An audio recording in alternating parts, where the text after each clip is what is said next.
As we all know, the Western Roman Empire was conquered by a number of Germanic tribes, who then settled kingdoms in the former Roman territory. But most of the time, we jump from the fall of Rome to the Empire of Charlemagne, skipping or glossing over the fates of many different kingdoms. Specifically, only the Franks are covered, or maybe you'll hear about the Byzantine reconquest of Italy and Africa. But the histories of the Ostrogoths, Visigoths, and Vandals are largely ignored. At the fall of Rome, they're on the map, and then they're gone. So it begs the question, what happened to the Germanic kingdoms of the former Roman Empire? First, we'll cover the Vandals. The Vandalic kingdom of Africa had been taken in 435 by King Gyseric. The Vandals had been operating within the borders of the Roman Empire for years, and had set up shop in Spain. Conflict with the Visigoths and the Romans caused them to migrate south into Africa. Some Roman sources say that they were invited in by a usurper, but this story may or may not be true. The loss of Africa, long the breadbasket of the Western Empire, definitely hastened the fall of Rome. But Gyseric did one better, seizing Sicily, Malta, Corsica, Sardinia, and the Balearic Isles, thus claiming dominion over the whole of the Western Mediterranean. Desiring peace with the Vandals, Emperor Valentinian III arranged an alliance sealed by the arranged marriage of the Vandal prince Huneric and the imperial princess Eudocia. Not long after, Valentinian III was murdered, and the new emperor arranged to marry Eudocia to his son. Gyseric, still wanting the prestige of marrying his dynasty with that of the Roman emperors, invaded Italy. After seizing Eudocia, along with the late emperor's other family, Gyseric famously sacked Rome, and then returned to Africa laden with spoils. Gyseric would continue to raid Italy and would attempt to put a puppet on the throne, but after a Roman invasion of Africa failed to dislodge his new kingdom, he would essentially make peace with Rome, and ruled until his death in 477. His son Huneric, married to Eudocia, succeeded him to the throne. His reign would see a weakening of Vandalic authority, with frequent revolts from the locals, known as Romano-Berbers, since they were descended from the native Berbers, but were heavily Romanized prior to the Vandal invasion. These Romano-Berbers set up their own independent kingdoms and captured Vandal territory, severely damaging Vandalic power in the region. There was also alienation between the Vandals and the locals when Huneric expanded religious persecution of Nicene Christians. See, Christianity had been split since before the reign of Constantine into two camps, Arians and Nicaeans. The specifics of what they believed are beyond the scope of this video, but just understand that they hated each other, and that most Germanic tribes, Vandals included, were Arians, while most of the former Romans were Nicaeans. Arian Christianity had been preferred by Gyseric's regime as well, but Huneric really put the screws to the Nicaeans. When Huneric died in 484, the Vandal kingdom was in a very weak position. His cousin and heir Gunthamund would fail to stop the territorial losses, and even lost much of Sicily to Ostrogothic Italy. After Gunthamund's death, Thrasimund would succeed him, and would continue the trend of failing to stand up against Berber aggression. He would die in 523 and leave the kingdom to Hilderic, son of Huneric and Eudocia. Hilderic was the most tolerant of Nicene Christians out of all the Vandal kings, and would end the persecution, and he would also cement a strong personal alliance with the Eastern Roman Emperor, Justinian. But Hilderic also failed to stop the Berbers, and this, coupled with his toleration of Nicaeans, led to him being deposed and imprisoned. He was replaced by a Vandal noble named Gelimer. Hilderic's alliance with Justinian, however, led to Justinian declaring war on the Vandals, supposedly to restore Hilderic to the throne. At the same time, a revolt broke out on the island of Sardinia, so much of the Vandal army was not even in Africa, when the Eastern Roman forces landed unopposed, a mere 10 miles from the Vandal capital. Gelimer immediately assembled what army he could and fought a battle against the Romans. The Vandals were in the process of winning the battle, but Gelimer's brother was killed in the fighting, causing the king to be stricken with grief and flee the field. Once Gelimer ran, Vandal forces lost heart and were defeated. After losing another battle and another brother in said battle, Gelimer would withdraw to Mount Papua, where, after a siege, the Vandalic king surrendered. Gelimer would live out his days on an estate in Galatia, and since Hilderic had been murdered in prison during all of this, the Vandalic kingdom of Africa would be annexed as a Roman province. The best Vandal warriors would be organized as Roman cavalry units, and would be moved along with their families to the border with Persia. The rest of the Vandals would flee to Visigothic Spain, or just be absorbed into the North African population. Thus the Vandal kingdom fell, and eventually the Vandals as an ethnic group would disappear. Next, in Italy, we need to look back to when the Western Empire fell at the hands of a Germanic general named Odoacer.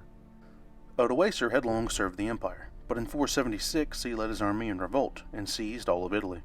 The last emperor in Ravenna, a kid named Romulus Augustulus, was deposed, and the Western Roman Empire was officially abolished. Odoacer held Italy as his kingdom from 476 to 493, when his kingdom was conquered by the Ostrogothic king Theodoric the Great. Odoacer sowed the seeds of his own destruction when he began to back a usurper to the Eastern Roman Emperor Zeno, who then began to see Odoacer as a dangerous rival. Wanting to remove him, Zeno chose to back the Ostrogoths against him. The Ostrogoths, longtime enemies of the Romans, were once again antagonizing the Eastern Empire, and so Zeno sought to turn enemy into ally by giving them control of Italy, thus eliminating Odoacer and the Eastern Goths as rivals.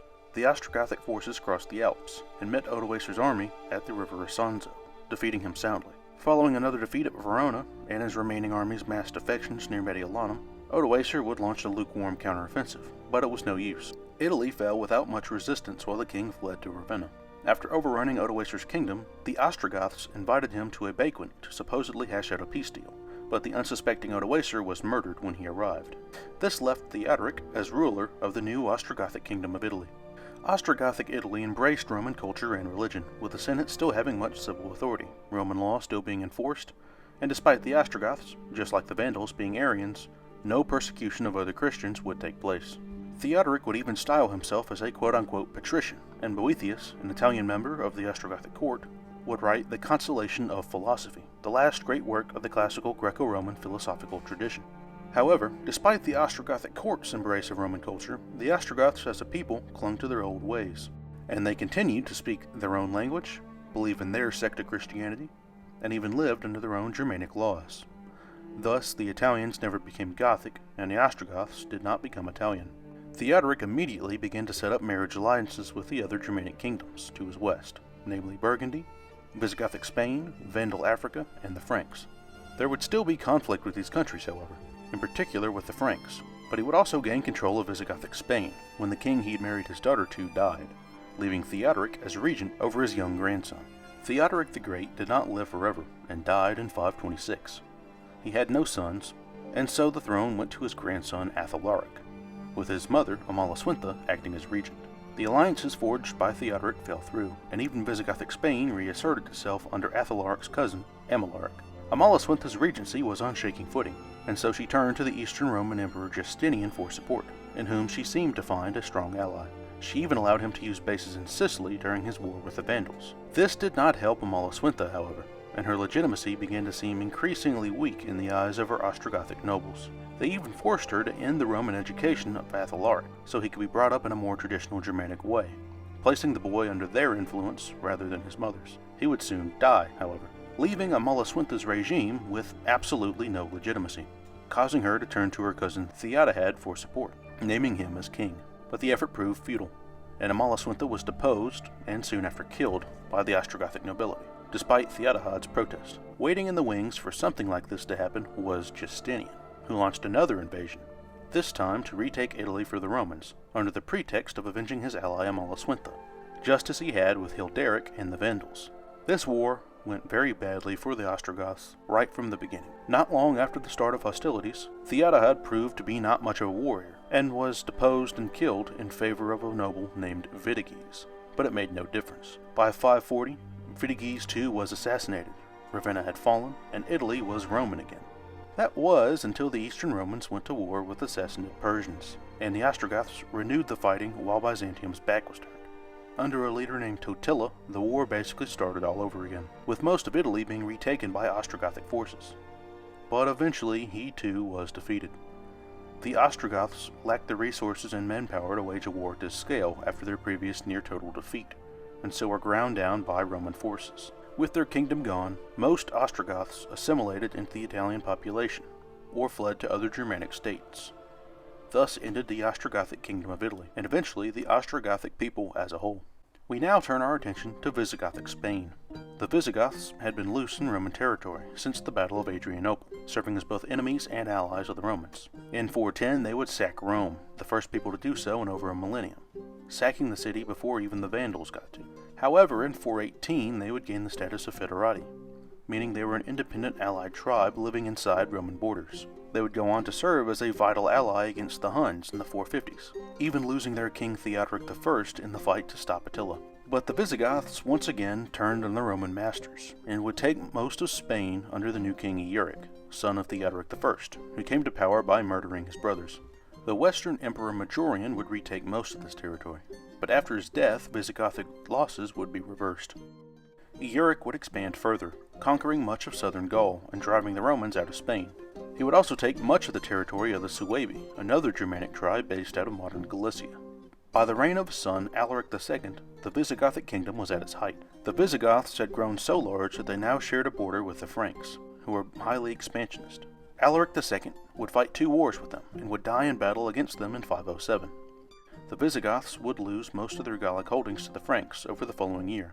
After the king's death, his illegitimate son Gisselic took over, and proved to be unable to stop the Frankish advance. He was eventually deposed in 511 in favor of his half-brother Amalaric, who was too young to rule, placing the Visigothic kingdom under the regency of his grandfather, the Ostrogothic king Theodoric the Great. Day-to-day operations were left to an Ostrogothic noble named Theudas. Following Theodoric's death in 526, Amalaric asserted himself as the sole ruler of the Visigoths, and continued wars against the Franks. But in 531 he was defeated in battle and then murdered. He was succeeded by Theudas, Theodoric's old representative, who continued the war against the Franks. He managed to make some headway, regaining some of southern Gaul, before turning his attention to an invasion of Africa. This invasion was an utter failure, and Theudas was promptly murdered. The Visigothic kingdom, with no real claimant to the throne, entered a period of civil war. Sensing an opportunity, Eastern Roman Emperor Justinian, fresh off the reconquest of Africa and Italy, invaded Spain, carving out a small province on the southern coast, but failing to advance much farther. The winner of the civil war, a man named Athanagild, tried and failed to dislodge the Byzantines, and ultimately acknowledged their holdings in a treaty. Athanagild died with no sons, and was succeeded by a man called Liuva. Liuva would face a renewed war against the Franks, and was always on campaign, and so made his younger brother Liuvagild co-ruler, to better manage the realm. Then Liuva died. Historians don't really know how he died, or even when he died, but sometime between 570 and 573, King Liuva passed away, and his brother Liuvagild became sole king. King Liuvagild would be at war for pretty much his entire reign, and by the time of his death he had conquered almost all of the Iberian Peninsula, finally annexing the Suebi and the Basque kingdoms that had enjoyed independence since not long after the fall of Rome, leaving the Byzantine Eastern Romans as the only other player in Spain. This was possible because he had secured peace with the Franks through a series of dynastic marriages, leaving him free to wage his own wars, rather than countering Frankish aggression. Liuvagild was also transformative in regards to the relations between the Visigoths and the native Romano-Spanish population. His revised law code guaranteed equal treatment of Goths and Spaniards, ending the laws against intermarriage and removing distinctions between Germanic and Roman law. Liuvagild also made an effort to imitate the Roman emperors of old, wearing a purple mantle and styling himself as Flavius Liuvagildus. Whereas the Ostrogoths and Vandals didn't assimilate into the native peoples of their realms until their kingdoms were gone, the Visigoths were beginning to intentionally fuse the ruling ethnicity with the ruled. Liuvagild also wanted to make clear plans for succession, which had thus far been a problem amongst the Visigoths, and so elevated his sons Hermenegild and Recared as co-kings. Hermenegild then revolted against his father on religious grounds. The Visigoths, like most other Germanic tribes, were Arian Christians, but the Nicene Church was steadily overtaking Arianism amongst the Gothic population. Nicene beliefs were not as badly persecuted in Spain as they were in Vandal Africa, but they were still looked down upon by the authorities. Hermenegild had converted to Roman Orthodoxy, and with the backing of the Pope, led an anti-Arian revolt but was easily crushed. Hermenegild was banished from the kingdom and later was murdered, but at least he became canonized as a Catholic saint. When Liuvagild died in 586, his son Recared succeeded him as king. Recared also became a Nicaean, and so holds the distinction of being the first or second Nicaean king of the Visigoths, depending on whether or not you count Hermenegild. He openly declared for his new denomination in 587, and with Arianism already weakening, the Gothic nobles followed him in droves. Arianism was declared as heresy, and it began to be persecuted, but as you will see, it would stick around amongst a minority of the Gothic nobility for years to come. Arian Christianity was the last thing separating the Visigoths from the Romano-Spanish, and with the conversion of most of the Visigoths, they would eventually become more or less totally assimilated. despite their kingdom still being technically the kingdom of the Visigoths. There is little other information about King Recared's reign, but in converting his people to the Roman Catholic Church, he is one of the most important Visigothic kings, and maybe even one of the most important rulers in all of Spanish history. Recared died in 601, and was succeeded by his 18-year-old son, Liuva II. Liuva only reigned briefly, before being toppled in a coup by the remaining Arians in 602. He was replaced by a Gothic noble named Witteric. Witteric had been involved in a failed pro-Arian conspiracy against Recared in 589, but for whatever reason he was either pardoned or his involvement remained unknown, and so, in 602, he was given command of an army with orders to fight the Byzantines, but instead marched against the king. Following the ascension of Witteric, there was a period of constant usurpation and regicide, with little of consequence happening. The one thing that did happen was the reconquest of Byzantine Hispania, completed in 625 by King Swinthilla.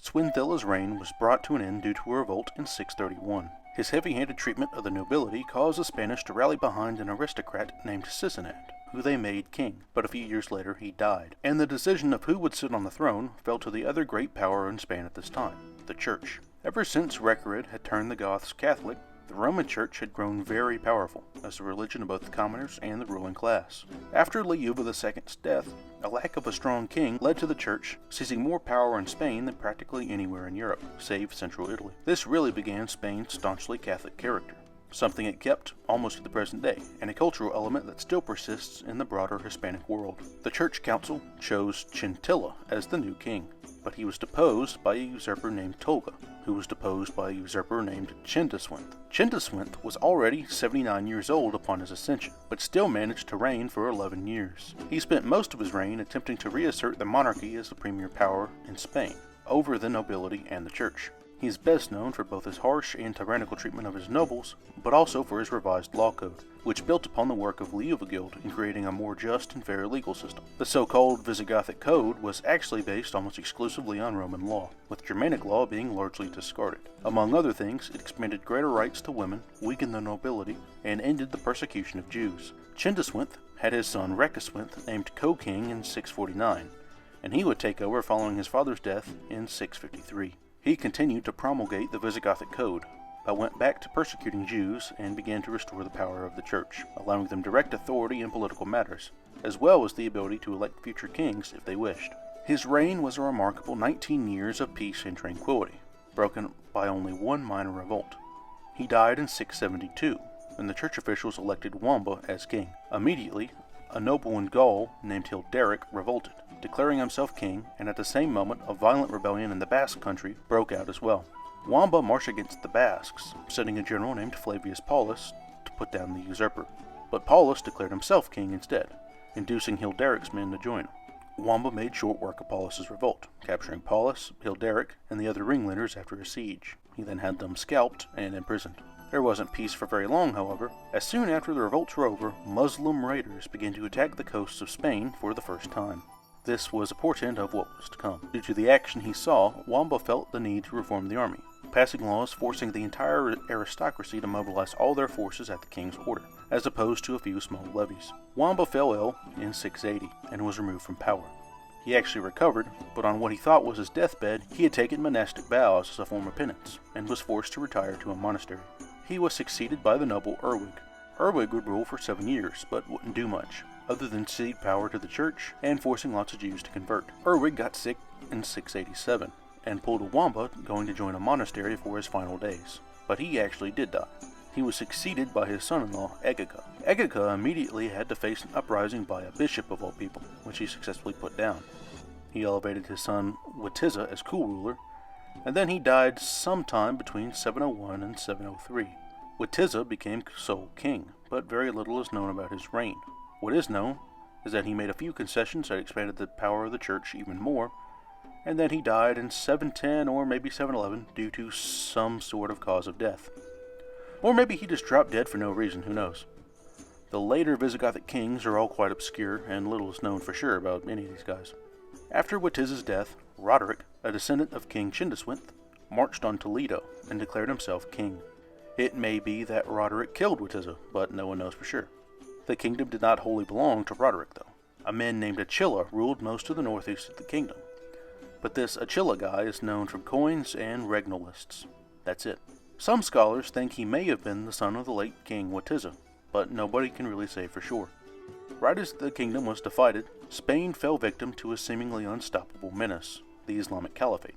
The Muslims had swept across North Africa, and subjugated and largely converted the native Moors and Berbers who lived across the Straits of Gibraltar from Iberia. As mentioned before, they had begun some minor reigns during Womba's reign, but the Muslims were about to take things to a whole other level.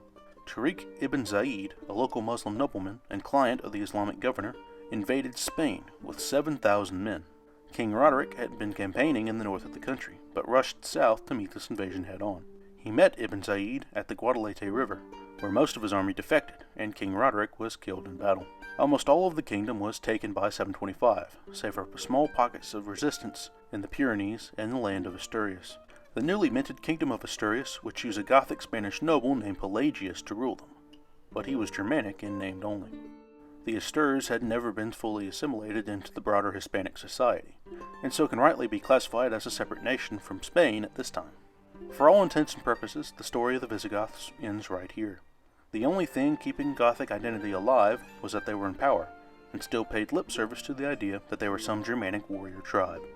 In practice, they spoke the same language as the common Spaniards, ate the same food, practiced the same religion, were united by the same interest, and were governed by the same laws. Visigoth was just a name at this point, and the Germanic tribe who killed Emperor Valens at Adrianople, sacked the city of Rome, and fought against Attila the Hun didn't exist anymore, and hadn't for some time. But in a way, they're still with us. From 732 to 1492, the Muslims would be slowly pushed out of Europe. It was the kingdoms of the Iberian Peninsula who retook their lands, and these kingdoms were at first largely led by Visigothic nobility. Unlike the Ostrogoths of Italy or the Vandals in Africa, the Visigoths were not a temporary deviation from the course of history. There is a straight line running from Alaric, the man who sacked Rome, to Ferdinand and Isabella, the king and queen who united Spain. But with the destruction of the Visigothic kingdom, our narrative comes to an end. If you like this video, please leave a like and a comment, and let me know if you'd be interested in seeing a video on the other Germanic kingdoms I left out, like the Burgundians, Franks, Alemanni, Lombards, or Suebi.